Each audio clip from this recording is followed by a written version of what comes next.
those shortly. Then we'll do a short demo, and at the end there will be some prizes. So let me know, or please kind of pay attention. There will be a couple quiz questions for those prizes at the end. So what's going on in the market today? Sorry, just a small interruption. So guys, like Mark said, we will have 3 questions. So this will give you 3 training vouchers. So the way we'll do it is like we'll ask the questions, and whoever answers first will pick that person as a winner. So please pay attention to this, no multitasking. All right. Warm up those fingers, right? The fastest typer here is going to be key. Yeah. Great, thanks, Ramon. Appreciate that. So I think most companies are looking at some sort of cloud strategy, whether it's using the large providers like Azure, AWS, or if it's a multi-cloud, right, leveraging multiple of those providers and spreading your infrastructure across them. Or most are also looking at a hybrid infrastructure, using your on-prem data centers in addition to cloud and software as a service model. So really these are driving a need for a MuleSoft platform and infrastructure that can help support any of those strategies that you're looking at. When we're thinking about deploying APIs and MuleSoft integrations, it's important that they're always available. So high availability is a given. But what happens when something does go down? How do we automatically fail over to another standby instance? Isolation is important in that as well. When we think about one service, if it does fail, how do we prevent that from cascading and impacting other services that are running on the same hardware or the same infrastructure? And lastly, how do we handle upgrades and even rollbacks so that there's zero downtime associated with doing an upgrade or a rollback? So those are important factors from an application perspective, but also from an operations perspective. We want to have a single place to manage all this. You probably come to know Anypoint as a single place to manage all of your integrations and APIs. That goes for the infrastructure as well. And then we want to make sure that you don't have to have very specific knowledge around Docker or Kubernetes to be able to get the benefits of those platforms with Runtime Fabric. So I say limited there. Some people may say no knowledge needed. I say limited because sometimes you get into a troubleshooting scenario, and it is helpful to have a little bit of knowledge, and I'll point out some of where those resources might be. So what are containers? If you've never heard of containers before, let's just start with an overview. I'd like to start with over here on the left-hand side and talk about virtual machines. You're probably all familiar with this type of stack. If you're running a Mule on-prem today, you might be looking at this kind of this stack, right? So you have your hardware, you have your hypervisor and your operating system, and then you would have a virtual machine spun up that has its own operating system, might be Windows or Linux. Then you install your Mule runtime and any apps you want on top of that. You might stamp this out a couple of times, right? You might have multiple VMs. You might even go as extreme to say it might be 1 VM per Mule runtime per app. It's kind of the extreme use case, right? But that helps create that isolation. Whereas in the container world, what we're doing is we're creating a pairing between an app and a runtime. And those get deployed inside of what we call a container, which is an isolation mechanism. So you don't have to replicate the operating system. You don't have to replicate the VM every time you need a new runtime or a new app. And so this is done with specific mechanisms on a Linux host that keeps these apps and runtimes separate from the other apps and runtimes that are running on the same operating system. These allow us to put resource constraints so that one app can't overrun the resource constraints of another. It allows us to make sure they are private and not accessible from other containers. And the primary mechanism for doing this, you may have heard, Docker is one of the main technologies that goes into creating containers. But that helps mostly just with the creation of it. The actual life cycle, the automation, the orchestration, how do we deploy and manage, delete these containers when we're done with them, all of that is brought in by Kubernetes. It's kind of the orchestration layer that manages all the containers. It's a very basic, high-level overview, but hopefully that helps center us around what do we mean when we say containers, Docker, Kubernetes, and this will be relevant here when we talk about Runtime Fabric.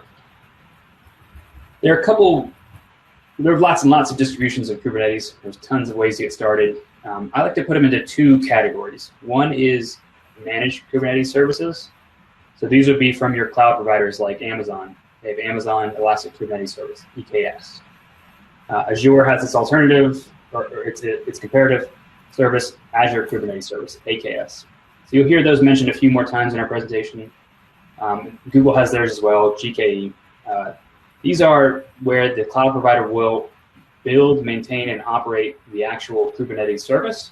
And all you do is use it as just as you would for IaaS, right? It's a service that's provided to you, and you plug into it and start deploying your containers on top of their managed service. So it takes away a lot of the complexity of running Kubernetes, and upgrades and updates to that service, and it has a lot of cost advantages as well, which we'll talk about. The other distinct bucket is container platforms. So these are a distribution, a flavor of Kubernetes that you would install and run on your infrastructure. Whether that be in a cloud provider, on-prem, on your laptop, right? They have options for that as well. So there's OpenShift, Rancher, Pivotal Container Service. You may have heard of a few of these. There are many, many more of those out there that just aren't listed. So that brings us to the question of what is Anypoint Runtime Fabric? Anypoint Runtime Fabric is taking those benefits of containers and Kubernetes to help deploy Mule runtimes into a container and handles the orchestration and automation of that deployment. And it's also very beneficial because it can be deployed in any environment, right? It could be a cloud environment or an on-premise environment. And it's all about normalizing the hardware. So from the Mule developer or Mule user perspective, what does it matter if your runtime fabric is deployed on-prem, in the cloud? It will look the same to you, and it'd be a common infrastructure layer for you to be able to deploy your Mule runtimes. Another big benefit of this is it allows you to run multiple Mule versions of a runtime. In your traditional model where you installed it on a server, you picked a version, 4.3, and you stuck with it, right? Maybe you upgraded, but it had to be all or nothing. All the apps that ran on it used the same version. Now each app can have its own Mule version. This allows you to move and progress that Mule version as you go through your software development lifecycle without having to do an all or nothing kind of movement. This also allows you to scale out your apps horizontally. You can have multiple copies of an app running. It'll handle all the load balancing and the configuration of how horizontally you can scale out. And this is also how we enable zero downtime updates and upgrades, so that when you redeploy or do an upgrade to an app, the old version stays running and continues to serve traffic until the new one is ready. And lastly, it's all still managed under Anypoint control plane. So the same way you log into Anypoint today to deploy on a standalone Mule or to CloudHub, it would look very similar, and the experience would be almost the same to deploy to Runtime Fabric. So it allows you to continue to leverage those options while maybe moving to or adding Runtime Fabric to your catalog of options. When we look at Runtime Fabric, we're talking about, in our architecture layer, this down here at the bottom, right? This is part of the runtime plane. Where are we hosting those Mule runtimes? So again, this can be on your infrastructure, it can be a cloud provider, it could be one of those managed Kubernetes services that we talked about. But the control plane, all of the services you've come to know, like Design Center, Management Center, Exchange, and even Anypoint Security, just layer right on top of that runtime fabric. Now, we talked a lot of these benefits in terms of how do you scale out horizontally or how do you do rolling updates. But all these, you may already have these done today, right? You can do all these with standalone Mule. The key here is that you have to build out all that infrastructure, right? You would bring your load balancer, you would configure your blue-green deployments. You can do isolation between them, right? With VMs or using other mechanisms. You can even, it's not supported, but I've seen customers who want to containerize Mule themselves, right? So you can do all these things yourself, but there's trade-offs to it, right? But you're managing that, you're building out, and you're adding complexity to your environment. Whereas the runtime fabric, all that comes out of the box, and it's just part of the prepackaged appliance and deployment model. There's a lot of advantages there to help speed up your delivery, make your deployments, your applications more highly available and more resilient just based on running them inside of runtime fabric. So how does it work? Well, I want to start with some concepts you might already know. So if you're using MuleSoft today and you've looked at or leveraged CloudHub, it's doing a very similar model where it isolates the Mule runtime and the app, pairs them together, and runs them. The difference is it's doing that with a virtual machine, right? So it spins up a new virtual machine for every app, has a specific runtime, and it will run inside of Mule's hosted cloud. So the control plane here talks to those Mule apps, and it's all, again, inside of our self-contained cloud. There's a lot of benefits to this, the fact that you don't have to know that there's a VM, you don't have to know what operating system, you don't have to worry about patching and upgrades and the networking connectivity inside of that virtual environment. All of that is abstracted from you, and all you have to worry about is really deploying your apps. So there's a ton of cost savings from an operations perspective, but also from an infrastructure. And it achieves that similar goal, again, of isolating the apps. It does allow you to do zero downtime upgrades, a lot of those same features that we're talking about in Runtime Fabric. Now we look at traditional on-premise. Before Runtime Fabric was introduced a few years ago, your option was to deploy a Mule server on-prem. It could be in a virtual or a physical environment. And you would traditionally deploy to these servers. So in this case, we have 3 servers. You have a Mule runtime on each server, and then a number of apps installed on top of there. Each one of these Mule servers would register back to our control plane, and that would allow you to manage that server, get some statistics on performance and how it's running, and be able to deploy new apps to it through the control plane.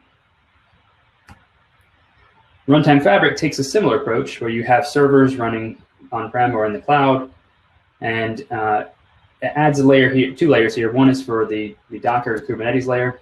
So this is packaged and provided as part of the Runtime Fabric. We have some services that we provide on top of it. So this would be like an agent that connects up to the control plane. So it establishes that communication channel to download apps to be able to manage the fabric. It also allows it to pull down Mule container images. So you don't have to build your own container images. Those are provided as part of it. So if an update to the Mule runtime comes out, we'll produce a new container image and allow you to update your app onto that. It also has services like log forwarding and metrics collection. Those are all kind of bundled in as this collection of Runtime Fabric services. And then on top of that, you deploy your containers that have the Mule runtime and the Mule application. So with Runtime Fabric, we have what we call a shared responsibility model. And this is important to kind of understand what the customer's responsibility is and what MuleSoft helps provide. So let's start with the customer side. We ask our customers for this Runtime Fabric model to provide hardware and network. So this would be servers, virtual machines, networking capabilities, certain disk configurations, which I'll talk about in a second, and then a host operating system and maintaining all of the kernels and patching along with that. So we support deploying right now on Red Hat Enterprise Linux, or RHEL, and CentOS, the 2 operating systems we support.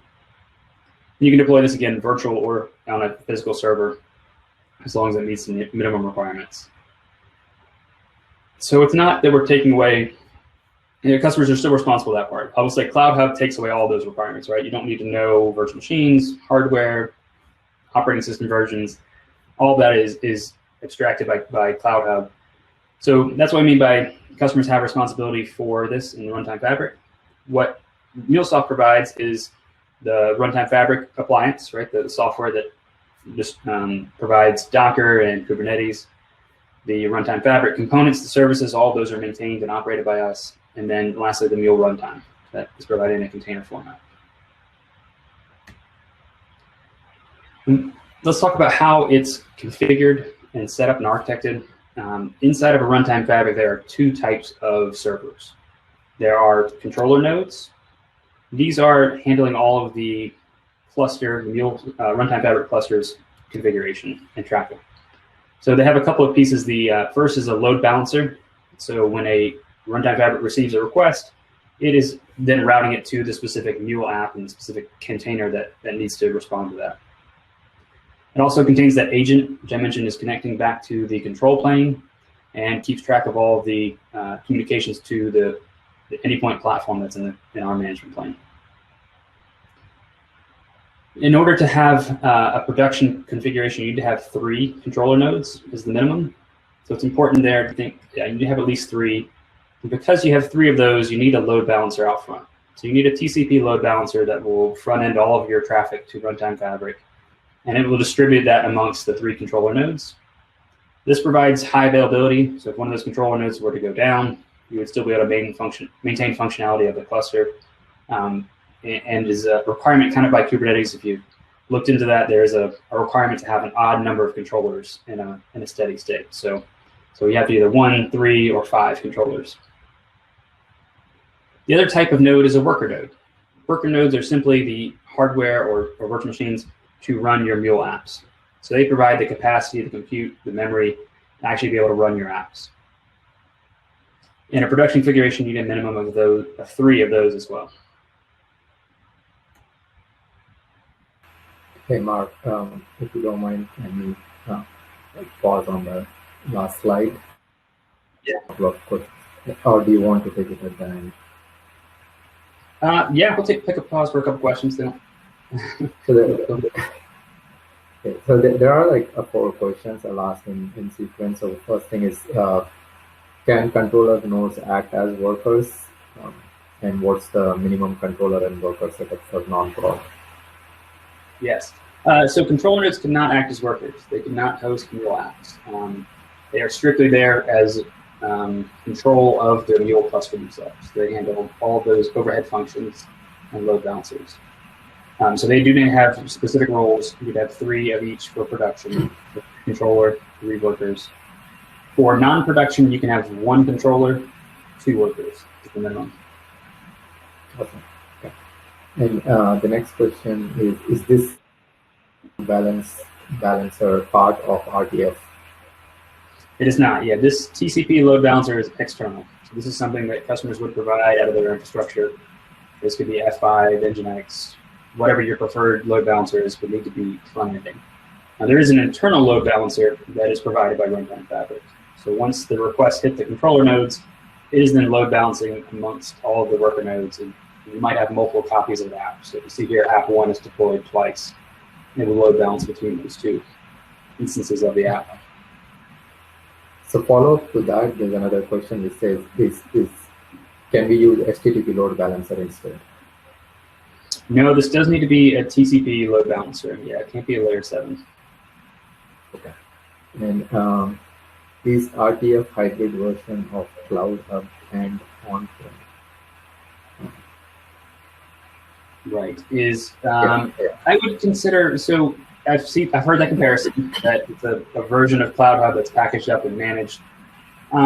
Because of that shared responsibility model, I would say that it differs, right? The functionalities are much the same, right? You're getting the same end goals of isolation, auto scaling, clear downtime updates. But because you're still managing the hardware, you're managing the software, it's not quite a one-to-one comparison, right? There is still more responsibility on the customer in this model. But the feature set is much the same. Okay, and regarding the controller nodes, can they be auto-scaled? No, in this model, the Runtime Fabric appliance, we do not support any form of auto-scaling. So you can add nodes, you can add worker nodes to add capacity as you go. So if you started off with 3, you could add a 4th very easily. But it is a coordinated effort. It's not auto-scaled. There is some auto-scaling I'll talk about in some of our newest releases, and I'll call that out when we get there towards the end of the presentation. Okay. And one last question. I don't want to take more of your time. We want to cover the session as well. Right? One last question is, if RTF has all the CloudHub-like capabilities and helps to scale down to least level compared to the CloudHub, then in which scenario would a customer go for CloudHub instead of RTF? I suppose RTF would be costlier than CloudHub. Yes. So I'll say that there's many reasons a customer would go for CloudHub. And that's always kind of my recommendation because you're saving costs on infrastructure for one, right? You don't have to pay for all these servers and infrastructure. You're saving operations costs because you're not having a team to manage the operating system, the patching, the updates, the troubleshooting of the infrastructure, right? When a hard drive fails, et cetera. So there's operational and infrastructure costs that are saved. And then there's also simplicity, right? I think the Runtime Fabric has, the operational overhead of managing those servers, whereas CloudHub allows you to scale as you want, right? You don't have to worry about planning out for cluster capacity or anything like that. It's just sky's the limit there almost, right? As long as you have the capacity in your MuleSoft account, you can continue just to deploy and deploy. So yeah, I do think Runtime Fabric is really for customers who need that flexibility to run on-prem or in their cloud. It's usually not a cost-saving measure, I'll say. By the time you add in the infrastructure cost and the operational overhead, you might be, it's usually more expensive than overall than running on the CloudHub. Okay. I think that also covers the cost question around that. So yeah, let's. There's one last question in here. Do worker nodes always have to be an odd number? Yeah, good question. The controller nodes have to be odd. The worker nodes do not. We do have a minimum of 3. I get asked about that a good bit. So why do we need 3 worker nodes? And I look at it as you want high availability, right? So you want to be able to deploy 2 copies of an app and have them running. But you want to be able to take one of these nodes down for maintenance. So if you do, we recommend you do a monthly OS patching. So you'll need to take down one node at a time to do that patching. And you still want to make sure you have enough capacity and the high availability so that if you were to sustain a failure, or we'll actually show in our demo that if you were to crash one of those apps or something, you would want to make sure you have the other room for the other replica to continue running. This provides HA with the ability to do maintenance, to have 3, but you can add in increments of 1 worker node at a time. Yeah, great question. I love. Definitely keep them coming, and I'll try and take some pauses towards the end. We'll have a dedicated question time. Okay. Sure. Thanks. So just to talk about the minimum hardware, the controller nodes, need, as I mentioned, 3 of them for production. Each one needs to have 2 cores, 2 CPU cores, and 8 gigabytes of memory. So they're not small servers. This does enable them to do all those functions for Runtime Fabric. And you also need 3 dedicated disks. So the second 2 here have some fairly high IOPS requirements. So these are managing some of the Kubernetes distributed databases, as well as all the containers that are used for the Runtime Fabric services. So they need to kind of pay attention to that. They need to have the amount of IOPS they're provisioned for them. And then they have a general network connectivity of 1 gigabit per second. For worker nodes, it's much the same, only 16 gigabytes instead of 8 gigabytes per node of memory, and then a little bit one less disk, so that they don't have that distributed Kubernetes database they have to worry about. So these are the minimum. Typically, I'll say most customers stick with the minimum for their controller nodes. You'd have to get pretty high throughput in the thousands and tens of thousands of transactions per second to really start to need to increase your controller nodes. But for your worker nodes, these are the minimum. I do see customers typically will double at least that to be able to get enough replicas on there to justify the hardware. So I just mentioned that is the minimum. In practice, I do see usually a little bit bigger worker nodes. Okay, so that's the basics of the Runtime Fabric appliance model. I'm going to switch gears a little bit and talk about some of the newer developments that allows Anypoint Runtime Fabric to be run on a managed Kubernetes service like EKS or PKS. This is a new feature for us. It was actually just released a few months ago, and it's now, again, allowing you to choose those deployment models. So you can deploy on either of those managed Kubernetes services or the traditional appliance model. Now, the structure here is that you no longer need a Docker and a Kubernetes distribution from MuleSoft. You're using the Kubernetes distribution from your cloud provider. This would be Amazon EKS or the Azure Kubernetes service. So that's replacing a portion of what MuleSoft was providing before, and it's now letting customers choose and have some flexibility there. So oftentimes, to do this, you need to have an ops team that is familiar with and is, I'll say, has experience with Kubernetes. This probably shouldn't be your first foray into Kubernetes. It's running Runtime Fabric. The reason you would go with this is if your team already has an established Kubernetes distribution and you just want to run Runtime Fabric on top of it. This allows you to still get all the benefits of Anypoint, all that single control plane, as well as being able to leverage the Mule runtime on there. but gives you more flexibility in terms of what Kubernetes components you might choose or how you choose to implement that service. Yeah, so one thing I was going to mention on this is that it needs to be a dedicated EKS or AKS cluster today. So it cannot have other containers from that are not Mule running in there. It needs to just be dedicated to Runtime Fabric. When you look at our roadmap, here's where we started. This is our appliance model, which again allows you to deploy across private, public clouds or your on-premise infrastructure. We're in the second phase right here where you can deploy to managed Kubernetes service providers. Today it's EKS, AKS. The Google version is going to follow. And then this is the roadmap part where we're looking at what comes up next. I think if roadmaps are subject to change, so again, please don't hold me to this. But OpenShift will probably be our next supported distribution. And so this would be either, again, running on-prem or in a hybrid environment. And this would allow you to run Runtime Fabric inside of OpenShift. And then our eventual goal is to allow any Kubernetes distribution to run in Runtime Fabric. So really unlocking it and letting you choose, having a lot more flexibility in the distributions or the configuration that you choose to run it in, and possibly even allowing Mule and non-Mule workloads to run in the same environment, a multi-tenant environment like that. So this is kind of our crawl, walk, run approach.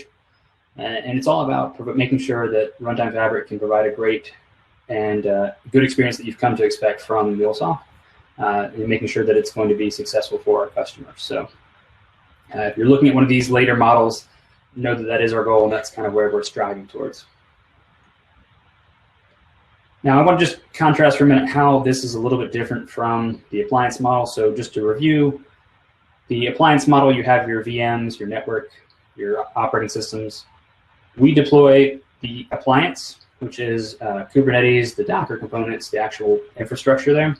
And then we have our set of Runtime Fabric services that connect up to the control plane and manage all the containers and apps that you're running.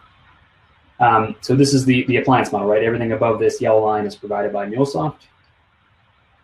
In the managed Kubernetes distribution version, you have EKS or AKS providing that Kubernetes. So that's managed by the customer.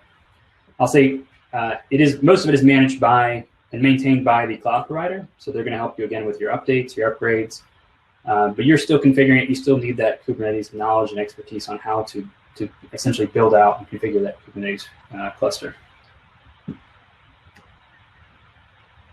To the question about can worker nodes run as controller nodes? So again, this is the Runtime Fabric appliance that we went over earlier. There's distinct controller nodes, distinct worker nodes. They're two different types.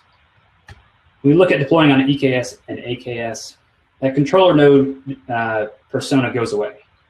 The controller nodes now are essentially the service provided by AWS or Azure. So that's managed by the cloud provider. We still run those Runtime Fabric services that ran on the controller nodes. They just run now on the same actual servers as the apps and workloads themselves. So this is a little bit of a difference here. Again, there's less, since the Kubernetes services are managed and controlled, it takes some of the overhead off, and the need for a distinct and separate controller node kind of goes away there. So this is a little bit, these worker nodes also can be managed by the Kubernetes distribution. So these can be different OS flavors now. We're not just locked down to the two that we support, which is Red Hat, CentOS. And they can also be auto-scaled. So there was a question about that earlier. Can we auto-scale the worker nodes?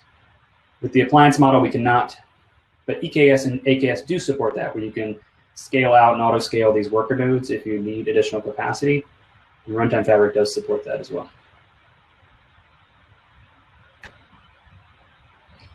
So some of the benefits of going to this Runtime Fabric on a managed Kubernetes distribution. I've mentioned some of these, but just to review, it replaces the controller nodes. There is less infrastructure actually needed, so you could save some costs there. The control plane itself for AKS is actually provided at no cost. So to spin up an AKS cluster does not cost you any money. You just pay for the worker nodes. And EKS charges 10 cents an hour, so it's somewhat affordable in terms of the actual control plane. So most of the cost is just in the worker nodes. So it would be about You can think about your nodes is about cut in half, essentially, from what you would in the appliance model. This model is also much more flexible. So it gives you, the customer, the power to customize your Kubernetes distribution. If you need to bring your own ingress controller or do your own log forwarding to a different service that we don't support today, you would have the freedom and ability to do that in EKS or AKS. And a little bit less overhead. You're managing, in the appliance model, you're managing the VMs, the operating system versions, the patching, the upgrades. With EKS and AKS, they handle all that for you, right? They're managing the Kubernetes, but also the worker nodes can be managed as well. So that's going to simplify your upgrades and even your scaling process. So just a quick comparison between the two. I won't go over every one of these. I've talked about most of them. Again, the Linux distributions, anything that's supported by EKS or AKS, we would support, whereas in the appliance model, it's only RHEL or CentOS. Configuring for load balancers, log forwarding, and even metrics can all be done through those managed Kubernetes services, whereas in our model, we include features for that. One thing that's not supported right now is Anypoint Security Edge. So this is the ability to turn your runtime fabric into a tokenization service or do a WAF policies. Those are not currently supported in the AKS model. All right, so I'm going to do a quick demo. Switch over here to a different screen. And what I've done is just I've logged into Anypoint Platform, and I'm going to go over to Runtime Manager. So just as you would for managing CloudHub and your on-prem mules today, Runtime Manager is still that single place to go to manage all of your applications. You can see here I've got 3 applications that are running today. Before we go into those, actually, let me just show you how to deploy an application. I'll call this Meetup World. So I'll give my application a name. I choose where to deploy it, whether it be CloudHub or my Runtime Fabric instance. I'm going to go with that. And then I'm going to choose to import something from Exchange. You could also just upload your jar file here if you wanted to. And we have a number of options to be able to configure this. So I can select the runtime version for Mule. I can go back to... Hey, Mark, FYI, there's slight delays on how the screen's loading, so you may want to slow down a bit. Thank you. Okay, I'll click slowly here. So you can select your runtime version. Again, you can select anything back to 3.x. You can change the number of replicas you might need. So this is how many copies of that Mule app do you want. So I could select 2, and then I have 2 copies, and they're highly available. I can also have some options here on how I want them deployed across my nodes. So I can say that I don't want them to live on the same node, same hardware, so that if I lose a hardware node, I'll make sure that I at least have 1 copy of my application running. You can choose how to do the deployment model. If it's a rolling update, that's that 0 downtime update. And then you can also set your CPU and memory allocations. So there's a couple things to consider here. Reserved is guaranteed and dedicated CPU capacity for that application. You can see here it gives me a limit of what's available on my nodes today. And this is something I would say this app needs at least this much CPU at all times. We also allow the configuration of bursting, which allows, is not guaranteed to the app. So if it's available and the Mule application needs it, it can actually start to consume more than what is reserved for it. Again, this is a shared pool, and anything above what is reserved is not guaranteed for that app. And lastly, you can configure how much memory we want to allocate to that container. Similar to how you deploy in CloudHub, we allow you to set the properties, JVM arguments, and configure logging. And then the last thing is here, how do we configure the ingress? So which domain, this tells me what my URL is going to be. So it's meetup-hello-world at my domain. And you can have multiple domains if you wanted to. And you can also select how you want to configure your SSL traffic. So I'm going to go ahead and deploy that, and that'll take just a couple minutes to load. While we're waiting for that, I'll show you how to build out a runtime fabric cluster, or how to start it. First, you can give it a name here, test. You tell it what you want to install on EKS, AKS, or on your own VMs or bare metal. And when you do that, this will bring you to a screen where it gives you installation instructions, the files you need for deployment, and then the actual documentation. And this key part here is an activation key. This is what, when you do your installation, will tell the Runtime Fabric cluster to go back and register to Anypoint. And once it's registered, you'll see that status will be active. You'll see the version that's being that is loaded on that Runtime Fabric. You can click into it and get more details. So it gives you overall health of the cluster. Down here at the bottom, it will show you whether your workload is suitable for production or non-production. So here I have 1 controller node and 3 worker nodes. So I cannot run production workloads on here. It actually will not let me configure a production environment. It tells me again I need a minimum of 3 to be a production cluster. I can associate this Runtime Fabric to my different environments, and business groups. So I can share this amongst multiple business groups. I can have my different development, sandbox, staging environments associated with it. And the last 2 things here I can do are enable inbound traffic, which is configuring my certificates and my domains that I want this Runtime Fabric to handle traffic for. And lastly, log forwarding. Right now I've configured it to forward logs to Anypoint monitoring, but you could also have them configured to an external service like Splunk or Elasticsearch, something like that. So go back now to, looks like our app is deployed. It tells me that it's running. And I can open this in another tab. And go to my search. And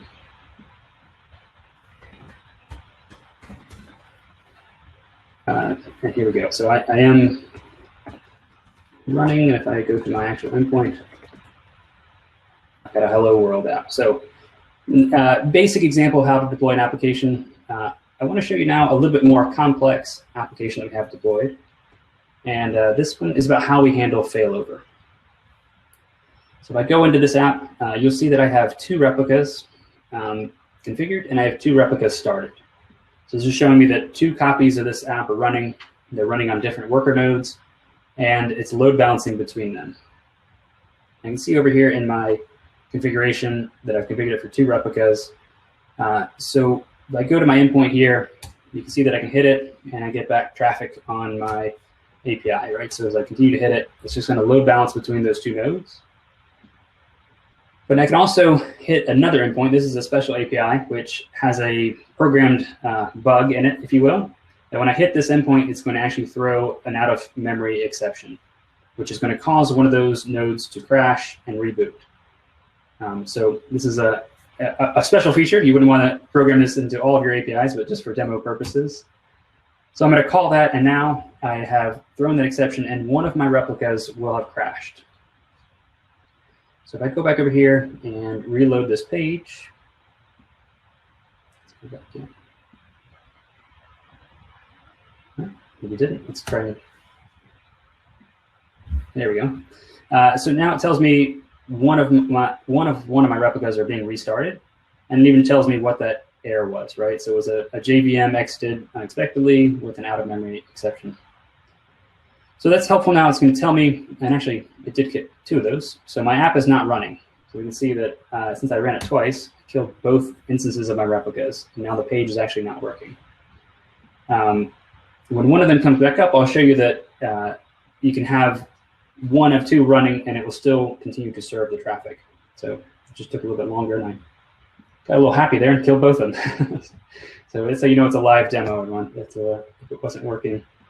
Let me show you how you can kind of check on the status here. So it shows me 2 boxes. These represent my 2 replicas.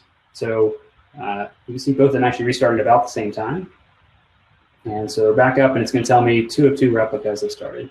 So let's try this again. I should be able to get traffic. And now I'm going to hit this just one time. And I'm going to, this should reboot one of those replicas. This time I'll be a little bit more patient for the interface to catch up here. And it will tell me when one of them has been failed, I'll still be able to serve traffic.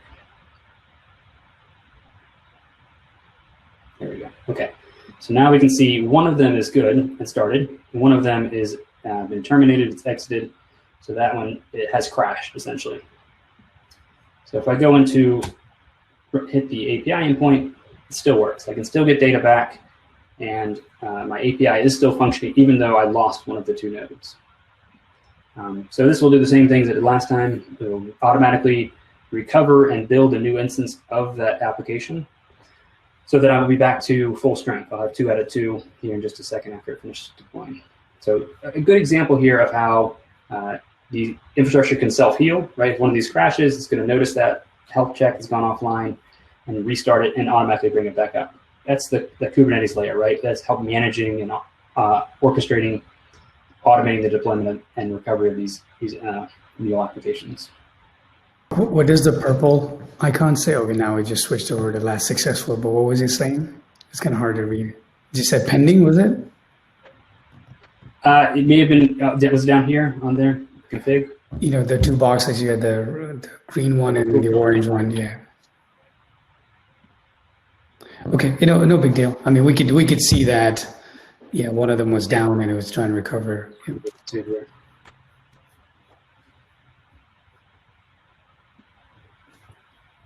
Bring it up one more time. It's probably saying it's a desired configuration, if I remember correctly. We're talking the same thing.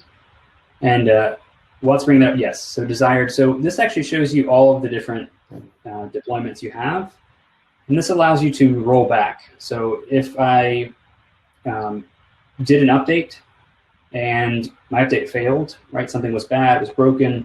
I could go back and I could roll back to the previously known good configuration, and it would deploy those containers and say, go back to what was working before. So that's the rollback. So, you know, we continue to still serve traffic on the bad instance. So maybe it was just a usability bug, or maybe it's a performance issue.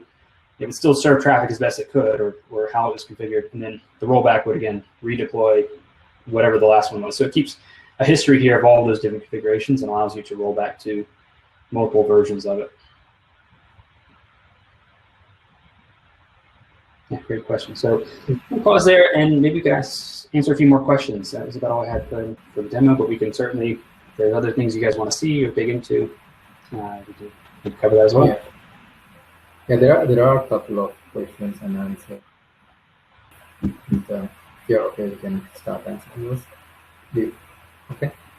Yeah. So I think there was one regarding upgrades. So how do the since we have like 3 different things like AKS, EKS, GKE. So how are upgrades taken care in these 3 different strategies? Sure. So there's two types of upgrades. One is the installer, which would cover all of the Kubernetes distributions, right? So if we need to patch our Kubernetes distribution, and then there is the installation of the actual Runtime Fabric services. Put back in my Runtime Fabric here. So you can see the appliance version is essentially how we've packaged up and distributed that Kubernetes appliance. You wouldn't see this in an AKS, EKS model. This would not exist. You would just see the version of the Runtime Fabric services. It's the latest here, 1.8.23. So it's a coordinated effort when you're dealing with the appliance. It will update both of those. So it's not like you have to manage each one individually, but they are 2. If we go back to that slide, thinking about those 2 layers, right? So the appliance layer and then the Runtime Fabric components. If we look at the EKS model, we don't have that appliance, so we don't have to worry about upgrading and managing that. That's the managed Kubernetes provider is going to do all that for you. Awesome. The next one was regarding licensing. I know this is a tricky question, Mark, or do you have insight on the licensing? Like, how does it work with RDF? Let's talk about it at a high level. This is a good illustration for this. So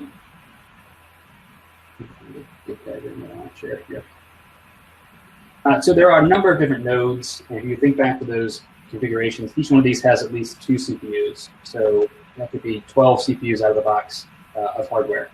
Now that does not correlate to Mule licenses. What is licensed is the CPU that is assigned or consumed by these apps that are deployed. So even though you might have a 2-core CPU on each one of these worker nodes, you can deploy and configure the reserved, and that would be saying I want to give half a core to each app. That might be a kind of big app, but just as an example. So you can break it down in smaller limits like that. Bursting is where it becomes a little bit trickier, I will say. Bursting, you have to cover whatever you're going to use. So if you allow the apps to burst, you need to cover that high watermark of whatever they burst to. And there's a graph inside of the appliance that can actually help you see what CPU is used. So inside of Ops Center, that can help you determine kind of where your high watermarks and how your apps might be bursting. Okay. And I think there's a follow-up on that compliance. How does compliance with entitlements work? So maybe make sure there's a compliance in terms of entitlements. So as you buy Mule licenses, you will buy cores here. These are physical cores, not vCores that would be using CloudHub. I think you can work with your account executives, and I think there's a process to change those out. But these would be on-premise cores, and they work much like the physical servers today, right? You would buy a number that matches your demand and your needs.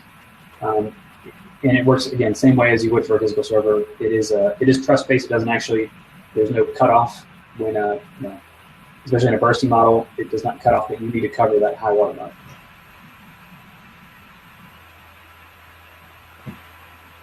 Next question regarding the CPU limit calculated. I think there was a formula on the screen itself. You can go back to that one, maybe you can check it out.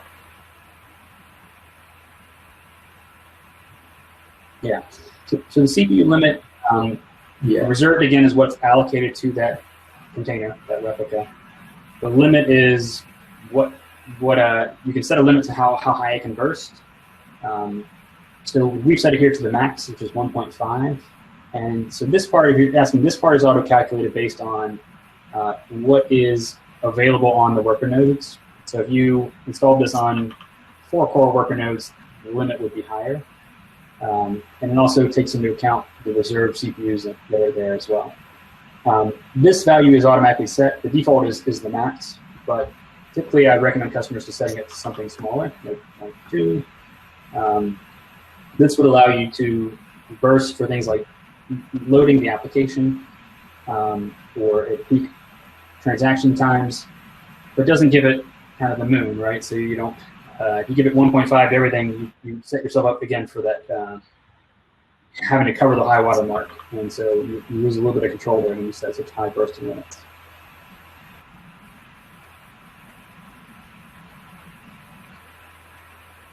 Okay. I kind of lost you in between, probably my. Yeah, let me know. I'm also on VPN, so if I get too bad, I'll go. Okay. The next question, can we assign static IP to application? I don't think so. And let me kind of go back to why. Again, there's a TCP load balancer out here, which would have a static IP or would be associated with a domain, a URL that you wanted to cover.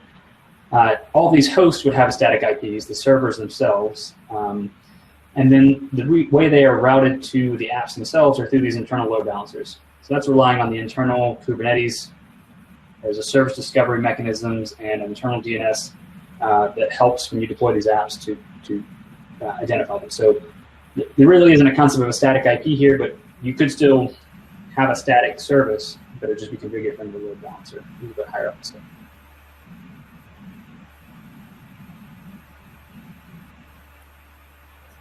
Okay. The next question is regarding, can you explain how does MTLS work with RTF if you have multiple clients, and how best we can avoid downtimes if we need to add new so this is a good question and a little bit of a complicated answer. So let me just try to simplify it, and we can always follow up and dig into detail. But when you configure the runtime fabric, you can configure the certificates that you use. And so I can provide a certificate here, and I can also configure it for mutual TLS. So I can enable a setting called client authentication. And that says this certificate needs two-way mutual TLS. And then anybody who uses that domain would then be configured to establish two-way TLS at the ingress controllers. Right, so we think back to this picture, establishing and terminating that TLS connection there. By default, Mule apps in Runtime Fabric are actually deployed as HTTP. So your SSL is typically terminated here. That would be the same for mutual TLS. So you can manage all your certificates then through Secrets Manager or through the ingress, and you can have multiple domains that would align with multiple certificates for clients. If you needed to go all the way to the app, you could deploy key stores and certificates there inside of the app as well, and you would just forward this TLS connection from the ingress controllers down to the actual apps themselves. It's a little bit harder because you're managing their certificates at the ingress as well as at the app level. So it's a little bit more complex, but does add additional layer of security being encrypted all the way down to the app. So yeah, happy to take it offline. I'm kind of going into the weeds a little bit. I think that will require a lot of detail. So is there a documentation? Yeah, happy to share that. I'll follow up with that and yeah, we can do it offline. I can shoot an email to all the attendees.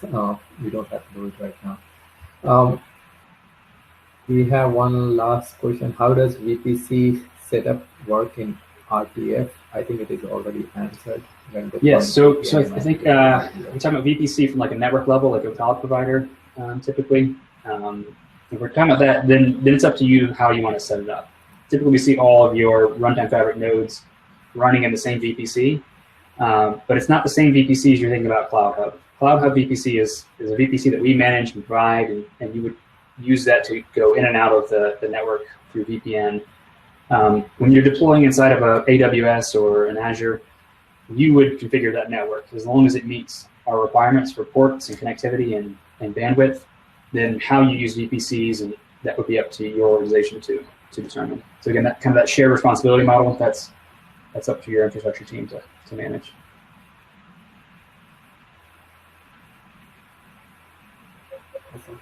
I know we are like top of the hour. We have 1 minute left. Yes. So the most important part. Ask our all right. quiz questions. The most important part, probably. Yeah. So just so that everybody's aware. So guys, Mark is gonna ask 3 questions.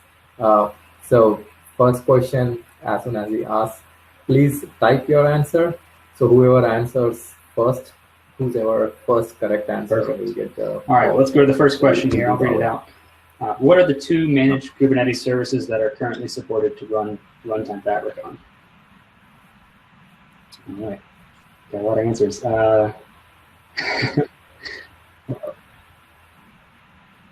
Cool. I'm going to cover who was first there. So you have yeah.